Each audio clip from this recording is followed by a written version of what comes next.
ሰላም እንዴት ናችሁ? ውድ ሰባት ቲዩብ ቤተሰቦች ደህና ናችሁ? እኔ በጣም ደህና ነኝ። ዛሬም እንደተለመደው አሪፍ ቪዲዮዎችን ይዤላችሁ መጥቻለሁ። እስከዚህ መጨረሻ የትም እንዳትሄዱ። ከዛ በፊት ግን ለሰባት ቲዩብ አዲስ ከሆናችሁ ሰብስክራይብ ማድረጋችሁ እንዳትረሱ፣ እንዲሁም ሁላችሁም ላይክ ማድረጋችሁ እንዳትረሱ። ወደ ቪዲዮ ሌትስ ጎ። ቪዲዮ አይታችሁ እዚህ ቪዲዮ ላይ ወደ 100 ምናምን ሰዎች ሜንሽን አድርጋችሁናል እና አንድ ቪዲዮ አለን ያልኩት እንደ ቫይረስ እየተስፋፋ ያለ አንድ ነገር እንዳለ የስኩል ጀማ እንዳለ ያቋልኝ ትራማዱል እና ዛሬ ጓደኛዬን የቀበርኩበት ቀን ነውና ሁለቱ ኩላሊቶች ፌል አድርጓል ተብሎ ነው የሞተው እና ምክንያቱም ነው ትራማዱል ከዛሬ 3 ዓመት በፊት ጀምሮ ተጠቃሚ ነበርና እሱ መምከር ባለመቻሌ የዘላለም ቁጭት ነው የሚቀርብኝና ለእናንተ ከጠቀምኩ ብዬ ነው የመጣሁትና እባካችሁ ይሄን ሼር ኮፒ ሊንክ እያደረጋችሁ ለሃይስኩል ተማሪ እንዲደርስ አግዙኝ እባካችሁ። በሚካኤል ልጃችኋለሁ እባካችሁ። ሱስ እርድና እየሆነ መጣ። በቃ ሱስ ካልተጠቀምክ አንተ በቃ ፋራ ነው። ለምን ፋራ አትባልም? በቃ አንተ ኮርስ ነው ፋራ። ለማን ስትል ለጓደኛ ስትል ነው የምትኖረው? በደንብ ፋራ ይበሏችሁ በደንብ። እንዴት ስትስቅ በላ እያለቀሰች እንደነበረ የአንድ ልጅ እናት ማለት ነው። አሉ ነው በምን እንደሞተ ግን በቃ የዚህ ልጅ እናት ምሳሌ እግዚአብሔር ሱስ እርድና አይደለም እያሰብን እስከመቼ ነው? እሺ እግዚአብሔርን እስከመቼ ነው? እርድና ሆኖ ማያውቅም እኮ አይደል? ያጨሰ ወይ የቃመ ታውቃለህ፣ ግን በቃ ባክ ጉዳዩ የራሱ ጉዳይ ነው። እድሜው ትላለህ ምን ማለት ነው? ያረዳል እግዚአብሔር ፕሮቴክት ማድረግ ግዴታ አለባችሁ ታላላቆች ታናናሾቻችሁን ያዝ። ነገ ላይ እኮ ነገር ቢሆን እናቱን የምታዝነው እዛ ጋር ማለት ነው። በጣም እዚህ ጋር አሁን በጣም አሽቃብጥ ምናምን ይችላል። አሽቃብጣለሁ እግዚአብሔር በጣም ነው አሽቃብጠው። በቃ ይደብራል፣ እግዚአብሔርን ይደብራል። በተለይ የሸገረ እግዚአብሔር በጣም ነው ያስጠላው። በተለይ አዲስ አበባ ልጆች ሲቀጥል መድኃኒት እንዴት ነው ያለ ሐኪም ትእዛዝ ለምንድን ነው የሚሸጠው? ሲጀመር እግዚአብሔርን መንግስት ራሱ ገልጦናል። ለምንድን ነው ያለ ሐኪም ወረቀት? ጊዜው በጣም ተበላሽቷል።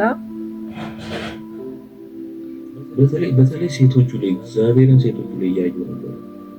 በጣም በቃ በተለይ ሴቶቹ ላይ ሃይስኩል ተማሪዎች እግዚአብሔርን በጣም ነው የሚደብረው። በቃ እያሰባችሁ እስከመቼ ነው እግዚአብሔርን ሱስ እስከመቼ? እውነት ለመናገር ሱስ በጣም እየበዛ ነው። ቲኔጀሮች ላይ ምናምን በጣም በዝቷል።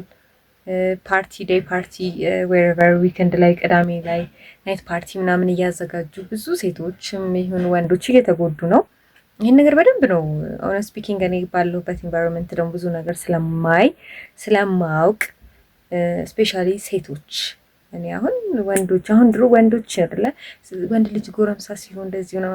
በሴቶችም ብሷል። ላይክ ድረግ መጠቀም ማለት ያልታዘዘ ነገር ማለት ነው። እንግዲህ ያልታዘዘ ለጤናችሁ ይጥቀም የሚጎዳ ነገርን እየገዛችሁ መጠቀም ምን ማለት ነው?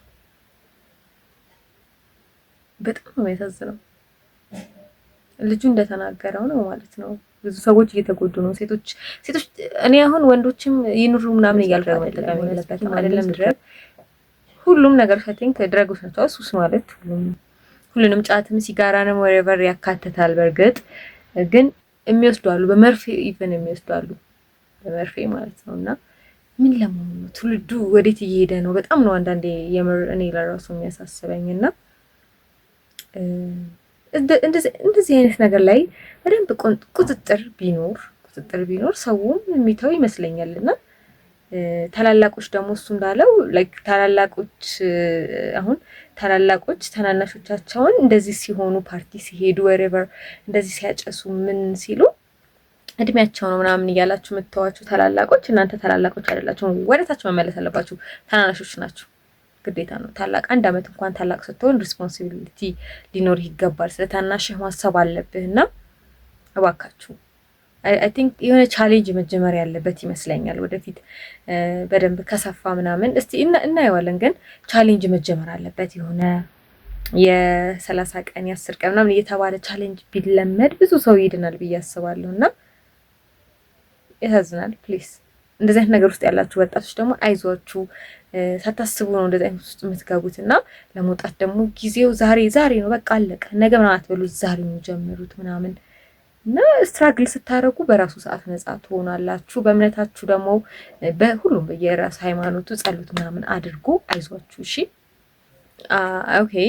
አሁን ማለት ነው አሁን እዚህ ላይ ማሳያችሁ እዚህ ጋር ያለው ፎቶ ማለት ነው 2 ልጆችን ይዞ ነው የተሰደደው። 2 ልጆችን ይዞ ነው የተሰደደው እና ሴቶች ናቸው። በምን የተሰደደው? በሊቢያ በኩል። አሁን ፍራንስ ገብተዋል መሰለኝ። አዎ እንደዛ ነው ፎቶ የሚያሳየው። እና መሰደድን ሰው ብቻውን እንኳን በሚፈራበት ጊዜ ማለት አደልቶ ነው ምናምን እንደዚህ ትልቅ ሰው ሆኖ ምናምን በሚፈራበት ጊዜ ምን ያህል እኔ አላቅም ጥንካሬ ነው አልለውም ወይ ትቷቸው መሄድ የማይችልበት ሲቹዌሽን ላይ ሆኖ ነው። ግን 2ቱን ልጆቹን ይዞ በሊቢያ በኩል እንዴት ነው የሰውዬ የሄደው? ይሄ የጽናት ምልክት ነው ወይ? እንዴት ነው እናንተ ብትሆኑ ታደርጉታላችሁ ወይ? ትንሽ ልጅን ይዛችሁ በዚህ መልኩ መጓዝ ትችላላችሁ ወይ? ይቻላል እንደዚህ? እኔ ለመጀመሪያ ጊዜ ነው ያየሁትና በጣም ይገርመኝና በመጀመሪያ ደረጃ እንኳን ፈጣሪ ወደምትፈልጉት ሀገር አደረሳችሁ በሰላም። ልጆቹም ደግሞ በጣም ያማምራሉ፣ ያሳዝናሉ። 2 ሴት ልጆች ናቸው። እንኳን ደረሳችሁ። ግን ልጅ ተይዞ መሰደድ አለ